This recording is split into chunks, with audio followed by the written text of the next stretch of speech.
Olá, benditos! Hoje nós seremos transportados para um cenário celestial onde Isaías descreve uma visão extraordinária que não apenas moldou sua própria compreensão do Senhor, mas também deixou uma incrível lição para todos nós. Vamos conferir?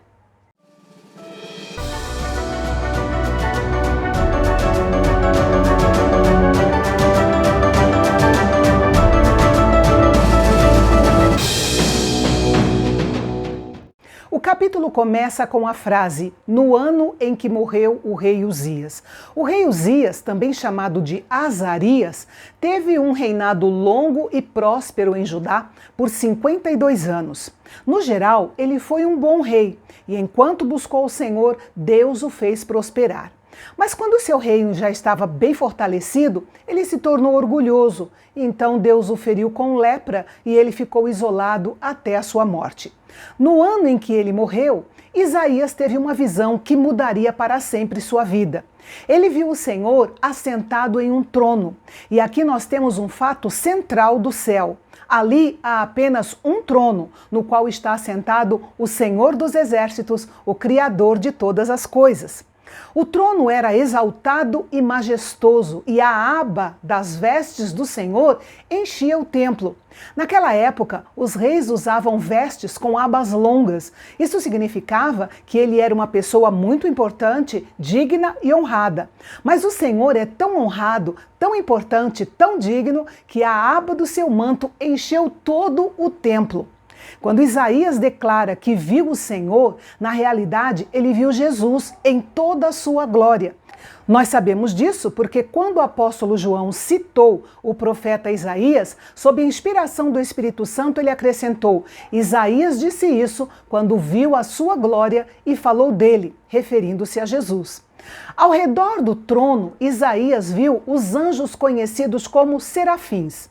Este é o único capítulo da Bíblia onde aparecem esses seres. Há quem defenda a ideia de que serafins, querubins e seres viventes são os mesmos seres. O nome serafim significa arder, queimar. O profeta Ezequiel descreve algo semelhante ao mencionar os querubins e a referir-se a eles como seres viventes. Os serafins tinham 6 asas e usavam 2 delas para cobrir os seus rostos, mostrando que nem mesmo os anjos podem suportar o resplendor da glória de Deus. Outras 2 asas cobriam seus pés, como um sinal de reverência e respeito, e com as outras 2 asas eles voavam, expressando sua pronta disposição para executar as ordens de Deus. Note que os serafins estão proclamando a santidade do Senhor uns aos outros. Eles repetem santo 3 vezes, pelo menos por 2 motivos. Primeiro, porque eles estão descrevendo um Deus subsistente em 3 pessoas, Pai, Filho e Espírito Santo. E segundo, porque na língua hebraica a intensidade é comunicada pela repetição.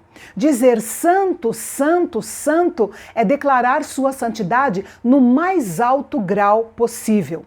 E o que isso significa? Bem, a palavra santidade, em sua raiz, tem a ideia de separação. E do que o Senhor é separado? Ele é separado da criação, pois ele não é uma criatura. Se toda a criação se dissolvesse, o Senhor Deus permaneceria. Ele é separado da humanidade, pois sua essência é divina e não humana. E aqui nós temos um ponto muito interessante. Como nós fomos feitos à imagem e semelhança de Deus, a humanidade é compatível com a divindade. Elas são diferentes, mas não se opõem automaticamente. Foi assim que Jesus, sendo Deus, pôde adicionar humanidade à sua divindade para vir a este mundo. A humanidade, antes da queda, bem como qualquer pessoa, depois de resgatada por Jesus, não é divindade, mas é compatível com ela. Enfim, a santidade de Deus é uma parte de tudo que ele é e faz. Os serafins são seres majestosos e sua voz carrega peso. Quando eles clamaram de forma tão poderosa, Isaías pôde sentir os batentes das portas tremerem. A fumaça que encheu a casa logo em seguida era a nuvem da glória que marcava a presença do Senhor naquele lugar. Mas o que fez Isaías se sentir como um pecador prestes a cair morto? Duas coisas. Primeiro, a visão da glória de Deus. E segundo, o som da adoração dos serafins. Ele se deu conta de que era um homem de lábios impuros. E lábios impuros são consequência de um coração impuro. Isso deixou Isaías muito desconfortável. Ele viu a pecaminosidade sua e do seu povo, principalmente na questão dos lábios impuros. A convicção que Isaías teve dos seus pecados o conduziu à confissão, e a confissão o levou à purificação.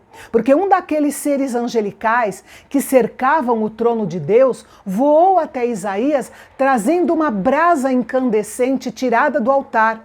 Esse altar parecia ser a versão celestial do altar de incenso que havia no tabernáculo. Podemos imaginar que uma brasa acesa tocando nos lábios seria mais dolorosa do que a visão do Deus Santo. Mas para Isaías era mais perturbador ver a santidade de Deus em contraste com a sua falta de santidade do que ter uma brasa acesa aplicada em seus lábios. No entanto, o pecado de Isaías teve que ser queimado. O fogo do julgamento foi aplicado ao local exato do seu pecado, nos lábios. O mesmo princípio atua em nosso favor em relação à obra de Jesus na cruz. Nosso pecado foi colocado sobre ele e ele foi queimado com o fogo do julgamento de Deus. No entanto, porque ele era santo e justo, o fogo do julgamento de Deus não o prejudicou, apenas queimou o pecado, o nosso pecado. Depois do seu encontro com o Senhor e a purificação da sua culpa, Isaías estava pronto para servir a Deus. Foi quando ele ouviu a voz de Deus dizendo: "A quem enviarei e quem há de ir por nós?" Deus quer alcançar o mundo por meio de pessoas dispostas, e Ele está esperando por aqueles que se disponham a cooperar com Ele no cumprimento desse propósito. Note que aqui nós vemos outra referência sutil à Trindade. A quem eu enviarei e quem há de ir por nós? Quem está enviando, eu ou nós? É a mesma pessoa, é o mesmo Senhor que subsiste em três pessoas: Pai, Filho e Espírito Santo. Isaías respondeu de maneira enfática ao chamado de Deus. E o que gerou esse tipo de disposição nele? Bem, ele tinha estado na presença de Deus. Ele havia reconhecido seu pecado. Ele tinha sido tocado pelo fogo purificador de Deus. Ele sabia da necessidade das pessoas de conhecer a palavra de Deus. E ele ouviu a voz do coração de Deus, desejoso de alcançar as nações. Deus disse a Isaías para ir e pregar, mas avisou de antemão que o povo não aceitaria sua mensagem, o que é uma notícia ruim para qualquer pregador. Talvez Isaías não ficasse tão satisfeito com esse ministério. O povo, com certeza, não estaria satisfeito com ele, mas Deus estaria satisfeito com ele por causa da sua fidelidade. E então Isaías perguntou: Senhor, até quando? Essa é uma pergunta lógica de qualquer um que recebe uma comissão tão difícil. Ele teria que pregar para pessoas que não queriam ouvir, e a rejeição deles à mensagem de Deus os levaria à ruína. Isaías queria saber por quanto tempo ele teria que servir nesse tipo de ministério. E o Senhor respondeu que ele deveria pregar até que as cidades estivessem totalmente devastadas. Porém, embora o ministério de Isaías fosse difícil, não era sem esperança. A devastação, por maior que fosse, não seria total, embora os sobreviventes tivessem que se submeter a um julgamento posterior. Seria como o toco de uma árvore caída, de onde os rebentos brotariam.